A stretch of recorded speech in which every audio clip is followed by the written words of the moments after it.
अगदी झटपट गाजराचा हलवा करूया। 1 किलो गाजर स्वच्छ धुवून पुसून घेतलेले आहे। याची देठ आणि सालं काढून घ्यायची। मोठे मोठे तुकडे करून यातला पांढरा भाग काढून घ्यायचा। याची टेस्ट हलव्यामध्ये छान लागत नाही। सर्व गाजर चिरून घेतलेले आहे। कढईमध्ये 1 टीस्पून साजूक तूप, आवडीप्रमाणे ड्रायफ्रूटचे तुकडे टाकून गोल्डन परतून घेऊ। 200 ग्राम खवा लो फ्लेम वरती भाजून घ्यायचा, म्हणजे खव्याचा कच्चेपणा जाईल। 2 टेबलस्पून साजूक तूप आणि गाजर टाकून हाय फ्लेम वरती 2 मिनिट परतून घ्यायचे। गॅसचा फ्लेम लो करून 10 मिनिट गाजर वाफवून घ्यायचे आहे। मध्ये मध्ये झाकण काढून हलवून घ्यायचं। गाजर मस्त नरम झालेले आहेत, स्मॅश करून घेऊ। अर्धा कप घरच्या दुधावरची फ्रेश साय, भाजून घेतलेला खवा टाकून मिक्स करून घेऊ।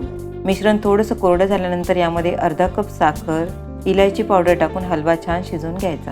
मस्त गाजरचा हलवा तयार झालेला आहे आणि रंगही खूप मस्त आलेला आहे। परतवलेले ड्रायफ्रूट टाकून घेऊ। चॅनलला सबस्क्राईब करायला विसरू नका।